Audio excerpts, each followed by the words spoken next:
안녕하세요. 오늘은 전설적인 투자자죠. 스탠리 드러킨 밀러. 그가 2025년 1분기에 어떤 주식들을 주목했는지 모틀리 폴 기사를 바탕으로 한번 깊이 파헤쳐 보겠습니다. 네, 안녕하세요. 조지 소로스 파트너로도 유명했고 지금은 듀케인 패밀리 오피스를 운영하면서 어마어마한 자금을 굴리잖아요. 그쵸. 수십억 달러 규모니까요. 이런 거물 투자자의 포트폴리오를 따라가는 건 뭐랄까 언제나 흥미로운 일이죠. 특히 드러킨 밀러처럼 시장을 읽는 능력이 탁월한 사람이라면 더더욱이요. 맞습니다. 그래서 오늘 그가 1분기에 대규모로 매수한 세 종목을 보면서 지금 시장을 이렇게 보고 있구나, 이런 전략에 쓰는구나 한번 엿보려고 합니다. 네, 좋은 접근입니다.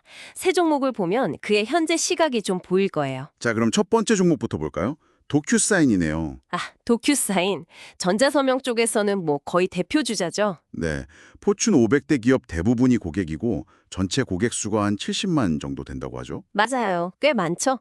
근데 올해 주가는 좀 빠졌어요. 두 자릿수 하락했으니까요. 그랬군요. 하지만 지난 1년 전체로 보면 또 40% 넘게 올랐더라고요. 네, 변동성이 좀 있었죠. 드러킨 밀러는 이 조정을 기회로 본 것 같아요. 무려 107만 주를 새로 샀습니다. 107만 주요. 와, 이건 뭐 거의 신규 진입인데 단숨에 탑10 보유 종목으로 만들었네요. 네, 1분기 신규 매수 중에서는 제일 큰 규모였어요. 상당히 과감하죠. 근데 이력이 좀 재밌어요. 2019년, 2020년에도 이걸 사서 단기 차익을 냈었다면서요. 으로는 탄탄하고 또 인공지능 기반의 지능형 계약 관리, IAM이라고 하죠. 이게 앞으로 성장 동력이 될 거란 분석도 있어요. 네, IM 기대감이 있죠. 근데 드러켄 멜러가 과거에도 이걸로 단타를 쳤다는 걸 생각하면 이번에도 과연 길게 가져갈까? 이건 좀 신중하게 봐야 한다는 거죠. 하긴 워낙 단기 매매에도 능한 사람이니까요. 그럼에도 이렇게 큰 규모로 들어간 건 단순한 기술적 반등 기대 이상일 수도 있지 않을까요? IAM 같은 펀더멘털 변화에 대한 기대가 더 커진 걸까요? 좋은 질문인데요.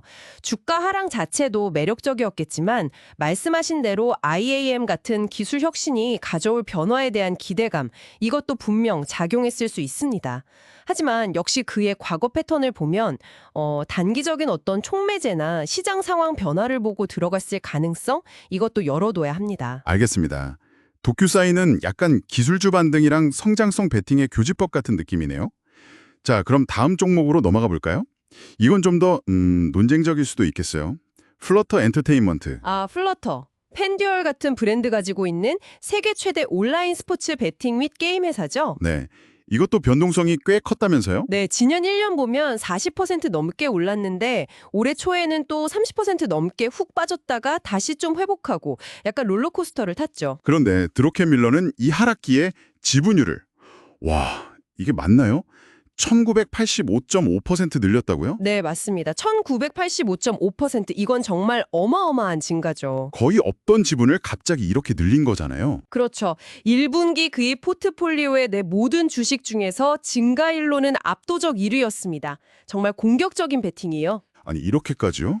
이게 소위 말하는 죄악주, 그러니까 뭐 도박 관련 산업이라 좀 꺼리는 시선도 있을 텐데요. 네, 그런 면이 있죠. 죄악주에 대한 판단은 투자자마다 다를 수 있습니다. 하지만 순수하게 투자 관점에서만 보면 성장 잠재력은 확실히 있어 보여요. 성장성이요? 네, LSSG 분석가들 예측을 보면 내년 플러터 수익이 거의 46% 성장할 걸로 보고 있어요. 실제로 애널리스트 27명 중에 22명이 매수나 강력 매수 의견을 냈고요. 와, 46% 성장이면 대단하네요. 그럼 드러켄 밀러는 이런 성장 스토리에 강하게 베팅했다, 이렇게 봐야겠군요. 그렇죠. 사회적 논란보다는 그 성장 가능성에 주목한 걸로 보입니다. 알겠습니다. 자, 마지막 세 번째 주식입니다. 테바 파머슈티컬. 테바르 파머슈티컬. 이스라엘 제약사죠. 네, 테바, 오스테도라는 약물이 주력이고 제네릭 의약품도 많이 만들죠. 이 주식도 올해 흐름이 안 좋았네요. 40% 넘게 급락했다가 좀 반등했지만 그래도 연초보다는 한 20% 이상 낮은 상태군요. 맞아요. 그런데 재미있는 건 드러켄 밀러가 1분기에 달러 기준으로 가장 많은 돈을 투자한 게 바로 이 테바라는 겁니다.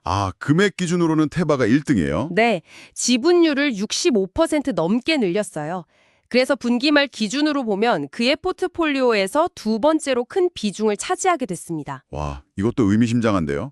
주가는 부진한데 돈은 제일 많이 넣었다. 그렇죠. 태반은 선행 주가 수익 비율, 그러니까 향후 1년 예상 순이익 대비 주가가 6.5배 정도밖에 안 돼요. 6.5배면 상당히 낮네요. 네, 굉장히 낮죠. 그래서 가치 투자 관점에서는 이게 되게 매력적으로 보일 수 있어요. 저평가됐다고 보는 거죠. 하지만 또 과거 이력이 있겠죠. 네, 역시나입니다. 2013년부터 퇴바 주식을 여러 번 사고 팔았어요. 이번에도 뭐랄까 장기 보유를 약속한다고 보기는 좀 어렵습니다. 그의 과거 행적을 보면요. 그렇군요. 들어보니까 세 종목 모두 공통점이 있네요. 올해 들어서 주가가 꽤 하락했다는 점이요. 맞아요. 그게 핵심일 수 있습니다. 세 종목 모두 최근에 주가가 좀 부진했잖아요.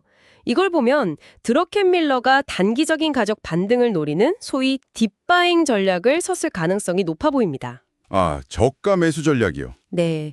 물론 각 기업의 펀더멘털이나 성장성도 당연히 고려했겠죠. 하지만 그의 투자 스타일, 특히 단계 매매 이력을 생각하면 시장 타이밍을 좀 더 중요하게 봤을 가능성이 엿보이는 거죠. 자, 오늘 이렇게 스탠리 드로켄밀러의 1분기 주요 매수 종목, 도큐사인, 플러터 엔터테인먼트, 그리고 테바 파마슈티컬을 살펴봤습니다. 공통적으로 주가 하락 시점에 대규모 투자를 했지만 그의 과거 단기 거래 성향을 고려하면 이게 꼭 장기 투자를 의미하는 건 아닐 수 있다. 이게 핵심이네요. 정확합니다. 성공한 투자자의 움직임을 참고하는 건 분명 유익하죠. 하지만 왜 하필 지금 이 시점에 이 종목들을 선택했을까? 그리고 그 이유가 나의 투자 철학이나 원칙과 맞는가? 이걸 좀 비판적으로 따져보는 자세가 중요합니다. 맹목적으로 따라하는 건 위험할 수 있어요. 네, 맞습니다. 마지막으로 이런 질문을 던져보고 싶네요.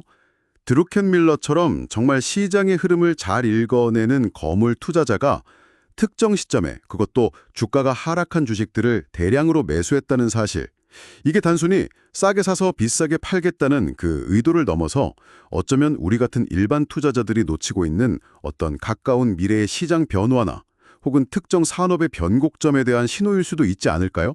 여러분은 어떻게 생각하시나요? 한번 고민해 보시면 좋겠습니다.